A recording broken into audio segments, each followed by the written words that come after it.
내려갑니다. 하나님께서 오늘도 저희들에게 평화를 주셨습니다. 또 하나님 부르심에 응답할 수 있도록 저희들을 이끌어 주셨습니다. 참 감사합니다. 하지만 이 땅에는 지금도 전쟁과 기근과 질병으로 인해서 절망 가운데 빠져 있는 많은 생명들이 있습니다. 하나님, 이 땅을 긍휼히 여기시고 이 땅의 생명들을 긍휼히 여겨 주시어서 하나님, 땅이 하나님의 평화를 누리게 하시고 이 땅이 하나님의 뜻을 섬기는 기쁨으로 회복될 수 있는 그 날을 속히 허락하여 주시옵소서. 아버지 하나님, 인생이 더 이상 방황하지 않게 하시고 하나님을 대적하지 않게 하시고 하나님, 곤고함과 고통에 빠지지 않도록 불쌍히 여겨 주시옵소서. 더 이상의 전쟁과 기근이 없도록, 질병이 없도록 하나님 불쌍히 여겨 주시어서 하나님의 긍휼히 여기심 안에 소망을 회복할 수 있는 이 땅의 모습이 되게 하옵소서. 우리의 믿음 또한 붙잡아 주시기를 원합니다. 하나님, 우리의 빼어난 지혜도 아니요, 우리의 훌륭한 종교적 노력도 아니요, 또 하나님, 우리의 헌신도 아닙니다. 오직 하나님의 은혜 안에서 우리가 하나님을 기뻐함으로 아버지 앞에 부복하여 신실하게 사는 것을 하나님 앞에 감사할 수 있도록 아버지 하나님 우리를 살펴 주시옵소서. 우리에게 당면한 많은 일들 물리치시는 수 있도록 지혜와 은혜와 믿음을 더하여 주시어서 우리 스스로의 말과 행실과 행동으로 말미암아 실족하지 않도록 성령님께서 친히 간섭하여 주시어서 하나님 보시기에 합당한 자의 모습으로 서게 하옵소서. 이 시간도 하나님 말씀 상고하면서 신앙의 지혜를 얻기 원하고 하나님, 또 하나님을 향한 신실한 믿음을 확인하기 원합니다. 믿음으로 살아가는 지혜와 은혜가 있도록 주장해 주시옵소서. 예수님의 이름으로 기도합나이다. 아멘. 네, 오늘 이사야서 38장 21절부터 39장 8절까지 우리가 지난 시간까지 생각해 볼 때 히스기야가 생명을 15년 연장받는 사건까지 우리가 생각을 했습니다. 누구나 같은 상황이라고 하면 아마 감격하지 않을 수 있는 사람은 없을 겁니다. 히스기야도 얼마나 감격스러웠겠습니까? 자신의 일생 속에서 15년의 생명 연장을 허락받는다라고 하는 말을 들었을 때 그는 분명히 감격했을 겁니다. 그렇지만 동시에 15년 후까지 내게 있어서는 어떠한 모습일까를 생각해 보면 동시에 두려움이죠. 말씀을 하셨는데 과연 내게 그런 시간들이 주어질까? 어떻게 보면 히스기야 입장에서는 그런 확신을 좀 가지기 원하지 않았겠습니까? 말씀을 하셨는데 내가 15년까지 산다는 걸 어떻게 보장받을까? 뭐 이런 거죠.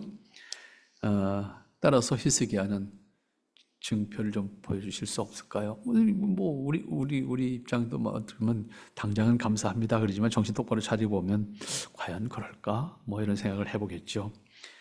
그래서 결국은 생명을 15년 연장을 해주겠다는 말에 대해서 감격했지만 미래에 대해서 확인할 수 있는 방법이 뭘까? 히스기야는 보이는 현실에서 확인할 수 있는 증표가 있으면 참 좋겠다 그런 생각을 했을 것이고, 이에 대해서 이사야 선지자가 21절에서 이런 말을 하죠.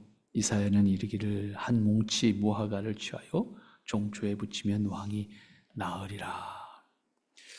미래에 대한 현재적 증표가 나한테 좀 필요한데 이사야 선지자가 이야기하죠. 표현하면 그런 거, 몸에 종기가 있는데 그 종기를 낳게 하는 방법으로 무화과 뭉치라 그랬으니까 무화과를 약재로 쓰는 걸 짓이겨서 그 환부에 붙이면 이제 낫는데, 그런 약으로 이제 쓰이는 이제 이 과일을 무화과인데 붙이면 나을 겁니다, 왕이요. 이렇게 대답한 거 아닙니까? 그러니까 히스기야는 이미 15년을 보장받았어요. 그러니까 사실은 이 사건이 15년을 연장하는 건 아니야. 그렇지만 당장의 증표가 좀 필요하다 그러니까 한번 해봐. 그럼 낙 될 거야. 이제 이런 얘기잖아요. 이런 이야기를 이제 이사야가 히스기야에게 하는 것을 봅니다. 그런데 히스기야는 갑갑한 표현을 22절에서 다시 하죠. 내가 여호와의 전으로 올라갈 징조가 뭐가 있겠습니까? 좀 돌려서 얘기했지만 내가 생명 15년 연장받고 하나님의 사람으로 살아간다고 하면 내가 하나님 전을 향해서 내가 어떤 증표를 내가 가질 수 있겠습니까? 좀 더 구체적인 증표가 필요하다 이런 요청이 되겠죠. 이렇게 하나님으로부터 15년의 연장을 받았지만은 그 이야기를 듣고 그것에 대한 확신을 가질 수 있으면 좋겠는데 한편으로는 좀 불안한, 한편으로는 내가 지금 당장 그런 보증을 받을 수 있으면 좋겠다 이런 생각을 아마 했던 것 같습니다. 누구나 똑같은 모습이 아닐까 생각해요. 사람이 때로는 위기를 만나게 됩니다. 위기를 만나게 되면 당장 급한 거를 불을 딱 끄면은 그 다음에는 그 다음 단계를 이제 생각하게 되죠. 그 다음 과연 이게 어떻게 될까? 아주 특별한 경우가 아니고는 우리가 분명히 해야 됩니다. 이 세상에 살아가는 과정 속에 하나님이 모든 사사건건 우리에게 그렇게 간섭하신다 그러면 우리는 살기 참 힘들어요. 어떻게 보면 하나님 참 무심하다 할 만큼 우리를 간섭하지 않는 게 사실은 우리가 제일 편안한 거예요. 그런데 사람이 위기를 만나면 그게 아닌 거예요. 이제 위기 때는 그게 아닌 거예요. 위기 때는 간섭하기를 원하시는 거예요. 그래야 뭔가 해결이 되니까 이런 거거든요. 이 히스기야의 마음 상태를 우리가 읽어가 보면 우리랑 다르지 않은 거잖아요. 똑같은 거잖아요. 그러니까 우리가 정말 자유로운 것이라는 것은 우리가 사회나 단체나 다 그러죠. 뭔가 법을 자꾸 만들면요, 법 때문에 매여요 사람이. 그리고 그것 때문에 스스로 힘들어지고 그것으로 인해서 뭔가 제약을 받아요 자꾸. 그러니까 가장 자유로운 건 법 없이 사는 거예요. 근데 법 없이 살려고 그러면 뭔가 거기서 일탈하는 사람이 생기니까 다른 사람이 피해를 주니까 법을 만드는데 그 법을 만들어 놓으면 그런 것이 방어는 되는데 모두가 불편해지는 거야 다시. 이런 거거든요.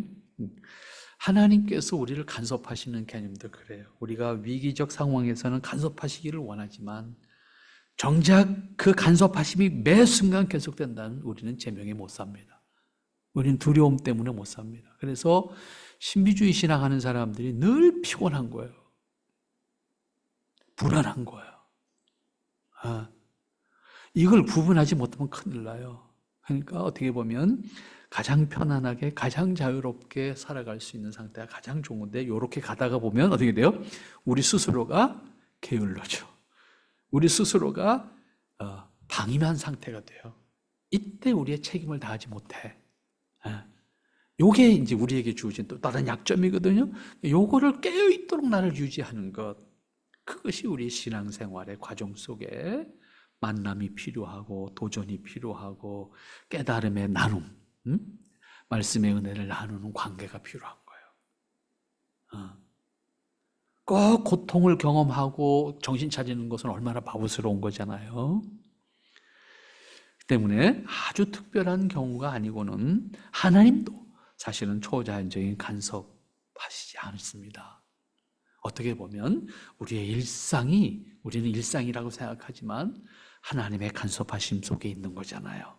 하나님의 창조적 섭리 속에 있는 것이고 하나님은 우리의 일거수일투족을 통해서 하나님의 뜻을 이끌어 가시는 거니까 우리는 우리가 처해 있는 상황 속에서 끊임없이 나를 확인해 가는 작업이 필요한 것이고 그 과정 속에서 하나님 앞에 우리 자신을 세우는 것이 필요한 거예요. 그렇지 않으면요, 이 히스기야가 39장에서 이제 보여주는 이 어리석은 모습을 똑같이 경험해요. 지금 15년 연장 받고서 잘난 척 하다가 지금 또 야단 맞는 짓을 하고 있는 것이 39장에 그대로 나오는 거잖아요. 어린아이 같이 정말 천진한 어린아이 같은 모습으로 보여주는 거잖아요. 결국 우리는 하나님의 사람으로 하나님의 뜻을 마음에 품고 그 뜻을 기꺼이 기쁨으로 살아가는 하나님께서 허락하신 자유, 하나님이 허락하신 은혜 안에서 기뻐할 수 있는 모습으로 살아가지 못한다고 하면 우리는 스스로 매이는 자가 됩니다. 우리는 스스로 하나님의 간섭하시기를, 초자연적 간섭하시기를 원하게 되거든요. 그럼 그 순간부터 나는 하나님 앞에서 늘 두려움으로 살 수밖에 없어요. 하나님의 섭리에 있어서 가장 중요한 것은 하나님의 형상을 가진 인간이 스스로 하나님 앞에서 자유할 수 있는 겁니다. 스스로 하나님의 뜻을 기뻐할 수 있는 겁니다. 그리고 그것을 기쁨으로 사는 거예요. 억지로 사는 것이 아니에요. 기쁨으로 사는 거예요. 같은 일을 하더라도 내가 기쁨으로 할 때는 그것이 기쁘지만 억지로 해야 된다 그러면 그 일이 좋은 일이지만 힘들어요. 좋은 일임에도 불구하고 힘들다고. 그러나 힘든 일이지만 스스로 하면 자유로워요. 그리고 기뻐요. 이게 차이거든요. 같은 일을 하더라도. 그러니까 우리에게 주어진 일생을 살아가는 인생도 마찬가지예요. 우리 스스로가 기쁨으로 그 인생을 살아가면 여러분들에게 주어진 시간을 살아갈 때 여러분의 인생은 기쁨의 인생이 되는 거예요. 근데 이걸 억지로 살면 매일매일의 시간이 억지스러운 것이고 내가 버거운 것이고, 물론 사람 혼자 사는 것이 아니라 관계 속에 사는 것이기 때문에 그 관계를 통해서 내가 원치 않는 일들이 또 생겨요. 하지만 그것까지도 우리는 이 땅에서 살아가야 되는 사람입니다. 이러한 히스기야의 모습을 우리가 발견할 수 있겠는데, 결국 39장 말씀에서 가서 보면 히스기야의 경우처럼 초자연적인 확신을 가지게 되면 동반되는 부작용이 무엇인지를 깨닫게 하는 교훈이 아마 39장에서 나오는 것이 아닐까 생각하게 됩니다. 15년의 생명연장을 받은 히스기야, 한번 생각해 보세요. 15년 사실 눈 깜짝하면 지나가는 시간인데 15년 딱 받고 나니까 여유가 딱 생겼어. 자신이 생겼어. 네? 하나님이 나를 지켜주셨다는 어떤 확신이 생겼어. 얼마나 좋겠어요. 그러니까 1절 말씀 딱 보니까 딱 우리 식으로 표현하면 시험이 딱 들어오는 거잖아요. 유혹이 딱 들어오는 거잖아요. 결국은 바벨론 왕 무로닥 발라단이 히스기야가 병들었다가 나았dam을 듣고 글과 예물을 보낸지라. 글과 예물은 결국 서신과 편지와 큰 예물을 가지고 보내줬다. 바벨론이 왜 갑자기 등장합니까? 이때까지는 아수르와의 문제였어요. 아수르가 지배하는 문제인데 바벨론이 등장한다고요. 그럼 바벨론은 왜 그러면 지금 히스기야한테 접근을 할까? 한번 여러분이 생각을 해요. 이걸 생각하고 이 본문을 읽으면 히스기야가 2절에서 행하는 행위가 얼마나 바보스러운 행위인가라고 하는 것을 알게 되는 거죠. 그러니까 2절에서 결국 히스기야는 어떤 모습을 보여줍니까? 사자를 맞이했어. 다시 말하면 예물을 갖고 온 바벨론의 사신을 맞이한 거예요. 그 사신을 기뻐 맞이했어요. 그리고 어떻게 했습니까? 궁중의 보물, 곧 금과 향료와 보배로운 기름과 모든 무기고 보물고에 있는 것을 다 보여주었다 그랬습니다. 그리고 궁중의 소유와 전 국내의 소유를 보이지 아니한 것이 없는지라. 다 보여줬다. 내가 보여줬는데 내 보물만 보여준 게 아니라 무기 창고까지 다 보여줬다. 얘기 전에 무기 창고까지 다 보여줬다. 국내에 있는 걸 다 보여줬다 그랬습니다. 자신감이기도 하지요. 어떻게 보면 그러니까 천진한 자신감이죠. 왜? 15년 연장 받았으니 15년 일단 보증 받은 거잖아요. 그런데 바벨론의 사신이 왔을 때 그 바벨론의 사신에게 모든 것을 보여줬는데 무기 창고까지 다 보여줬다. 어떻게 보면 매우 천진한 사람이기도 하고 하나님께서 보증한 시간에 대해서 좋게 표현하면 기쁨을 가지고 자신감을 가지고 확신에 찬 모습으로 했다고 하지만 바벨론이 접근해 오는 것에 대해서 경계를 갖지 않았. 적어도 통치자잖아요. 한 개인이 아니잖아요. 나라의 왕이잖아요.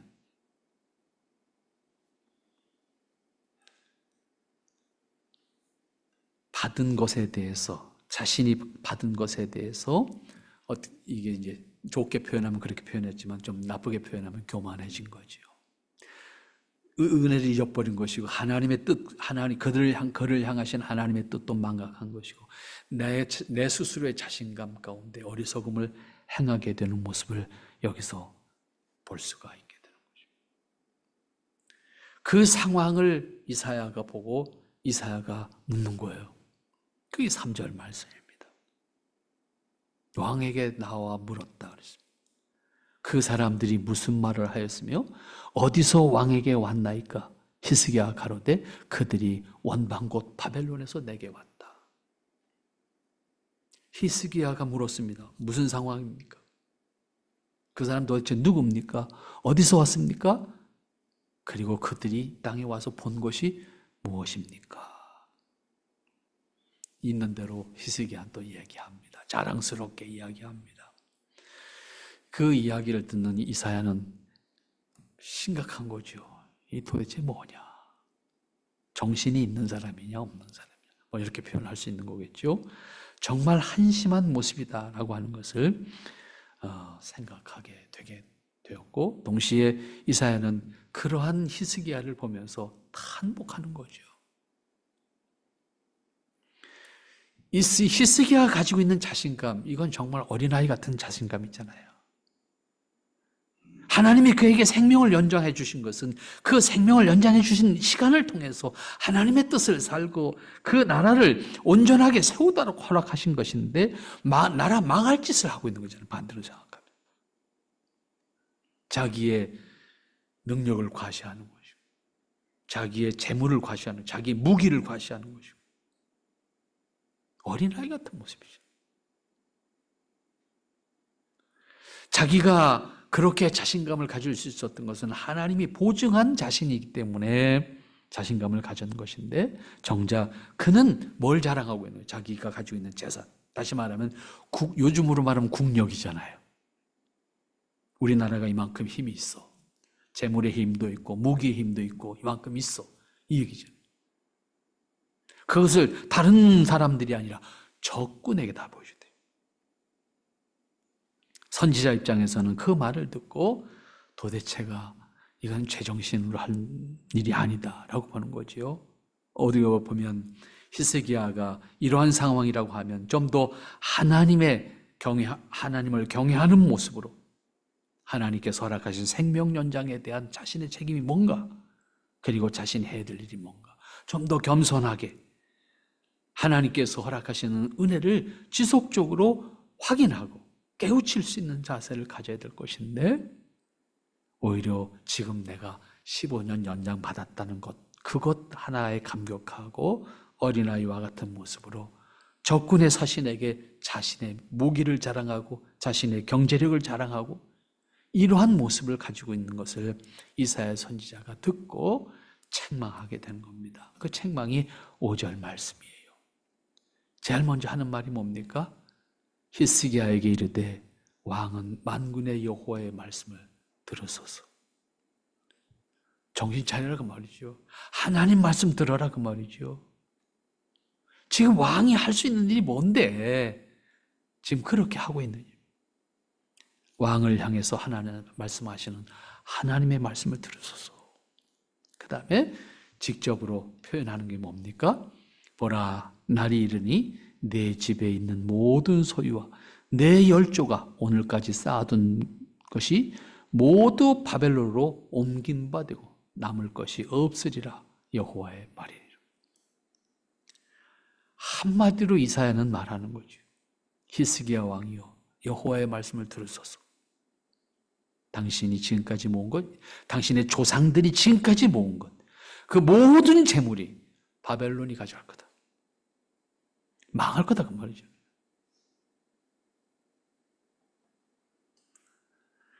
이거는 하나님의 말씀입니다. 히스기야는 15년 연장 받은 것으로 기고만장하는 모습입니다. 그러나 15년 후에 어떻게 될 거냐? 사람이 하는 행동이 그런 것 같아요. 진짜 우리가 뭐 속담에 표현하는 것처럼 물에 빠진 사람 건져 놓으면 잃어버린 보따리 찾는다 그러잖아요. 당장 빠졌을 때는 건져주는 것이 최고지만 건져놓은 다음에는 자기 잃어버린 거잖아요. 그 책임을 묻는다고. 오늘 우리는 하나님께서 히스기야의 모습을 통해서 우리에게 교훈하는 게 뭘까? 이건 히스기야의 모습이 아니에요. 사실은 우리 자신들의 모습이에요. 우리도 다르지 않아요. 결국은 당장 어려운 거 있으면 이거 해결되면 다 될 것 같은데 그거 해결됨으로 말미암아 하나님 앞에 서는 자세를 유지하고 지속하는 가운데 자신을 통해서, 자신의 기회를 통해서, 시간을 통해서 허락하신 일을 감당하는 것에 대한 생각을 해야 될 텐데 이 생각을 안 한다고요. 참 답답한 모습이고 안타까운 모습이죠. 그러니까 이사야 선지자가 즉답을 하는 거잖아요. 당신의 그 행위를 통해서 하나님은 이렇게 하실 거다. 앞에 말씀드렸던 것처럼 15년이라고 하는 시간이 그렇게 긴 시간이 아닙니다. 잠깐 지나가는 시간인데 히스기야는 15년이 전부라고 생각하는 거예요. 그래서 결국은 통치자로서의 자기의 위신도 잊은 채, 그리고 자기의 책임도 잊은 채, 그리고 자신이 보장받은 것이 하나님의 은혜였음에도 불구하고 결국 자기를 자랑하는 거죠. 내가 소유한 것, 내가 가지고 있는 능력. 그러나 그것을 염탐하러 온 바벨론의 사신들은 속으로는 얼마나 웃었겠어요. 그런데 그것이 단순히 히스기야를 비웃는 게 아니잖아요. 히스기야를 사용하시기를 원했던 하나님이 다시 조롱거리가 되는 거잖아요. 이방나라 바벨론에 의해서 유다가 망한다면 이방나라 사람들이 유다의 하나님, 곧 여호와 하나님에 대해서 어떻게 생각하겠습니까?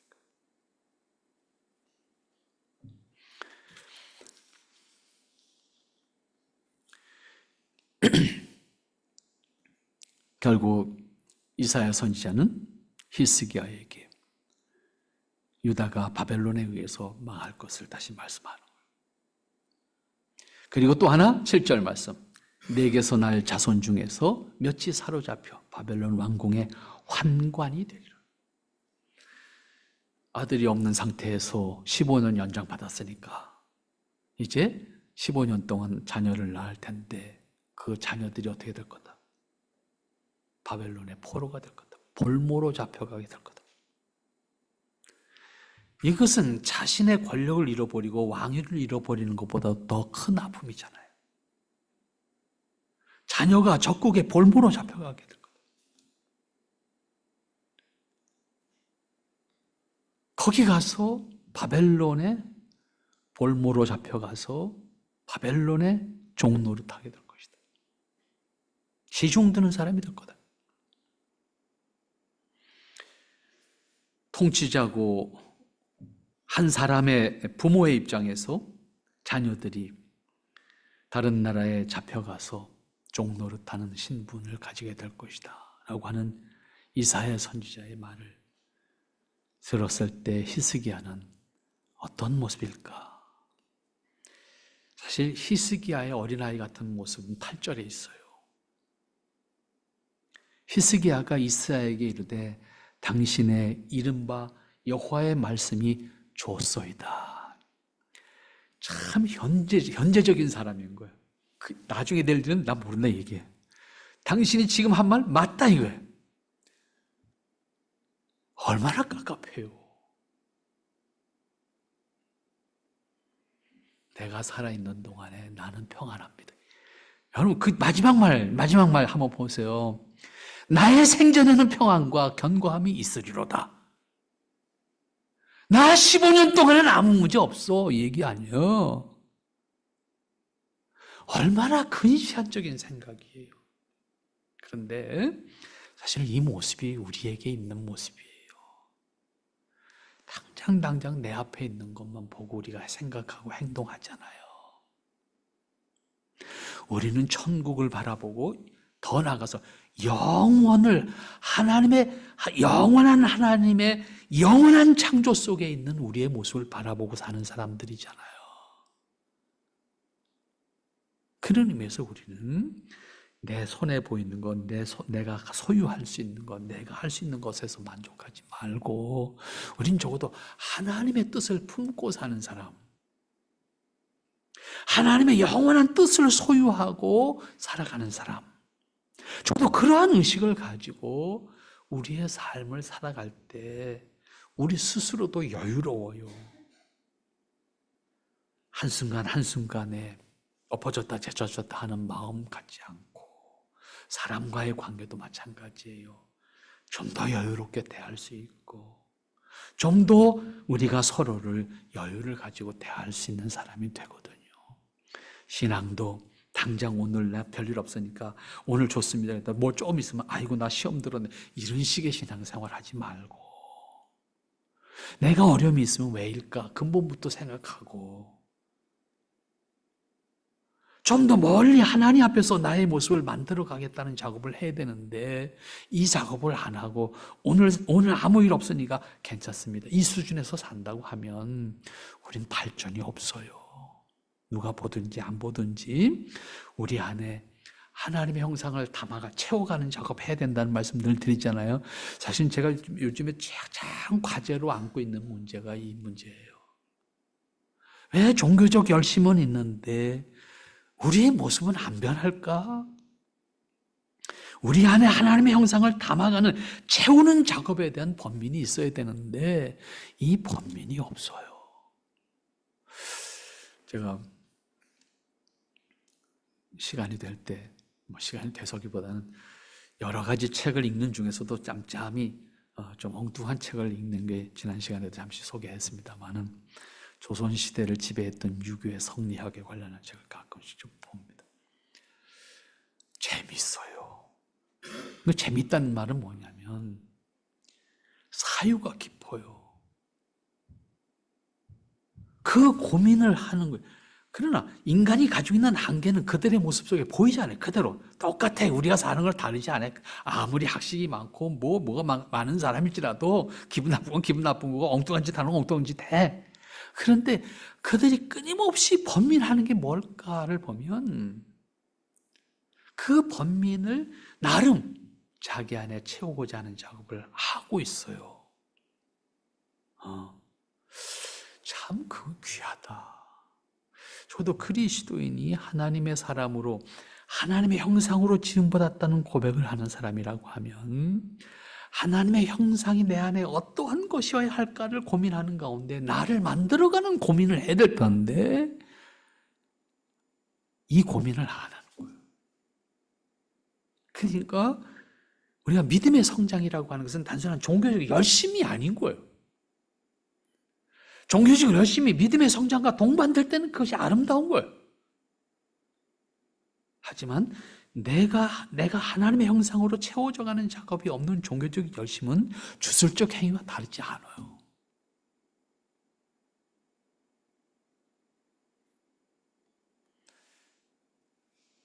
그들의 번민, 곧 유학자들의 번민 속에 특별히 그 갈등의 구조 속에서 유학의 어떤 것을 발전시켜 나가는 과정 속에 학문이 깊었던 세 사람, 삼각관계에 있는 세 사람, 그 세 사람을 보면서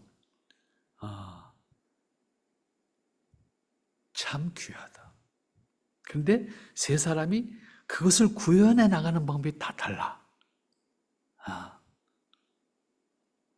그렇지만 세 사람이 그것을 구현하기 위해서 고민을 공유하고 있어요. 그런 것을 보면서 그래, 이게 생명이 없는, 다시 말하면 영원한 소망이 없는 사람들도 적어도 이런 고민을 했는데 우리는 과연 뭘 고민하고 있는가? 좀 더 도전을 받아야지. 좀 더 도전을 받으면서 행하면 참 좋겠다. 그런데 그런 도전에 대한 갈등을 우리가 가졌는데 우리는 맨날 갈등이라는 게 사람 관계고 또 우리가 소유하는 문제고 그저 고민하는 게 건강의 문제, 뭐 그 수준에 우리가 머물러 있는 거 아니겠습니까?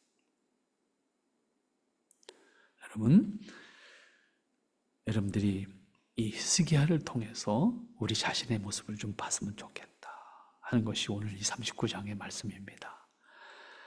우리 스스로가 당장 직면한 거 해결해 받았다고 그것으로 펄펄 뛰는 사람이 돼서는 안 될 거고, 그것 때문에 난 몰라, 내 당장의 문제만, 난 내 생전에는 평안이 있고 내 생전에는 난 건강 15년 보장받았어, 이걸로 만족한다고 하면 15년 지나간 다음에는 어떡하겠냐? 다시 절망이잖아요. 오늘 우리에게 주어진 시간, 여러분들에게 주어진 인생의 시간을 좀 더 하나님의 형상이라고 하는 것을 생각하면서 과연 나는 어떤 사람이어야 할까?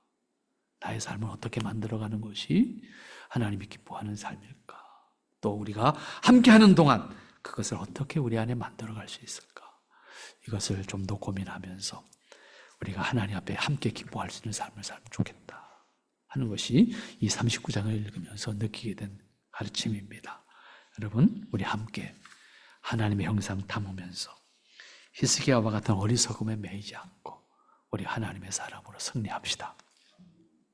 하나님, 참 감사합니다. 우리의 부족함이 한없이 있지만 하나님 허락하셔서 은혜 안에 우리를 붙들어 주시니 감사하고 늘 이끌어 주시니 감사합니다. 주님, 깨어 주님과 동행하기에 부족함이 없는 모습으로 늘 지키시고 이끌어 주시어서 승리하게 하여 주시옵소서.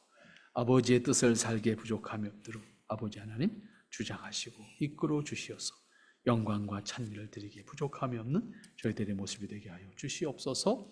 아버지의 사랑과 은혜로만 지켜주시기를 원합니다. 주님 평강과 은혜로 함께 하시사 거룩하고 아름다우신 주님의 역사가 우리에게 있도록 하나님께서 축복해 주시옵소서. 아버지의 사랑과 은혜로 함께 하시기를 원하옵고 예수님의 이름으로 기도하옵나이다. 아멘.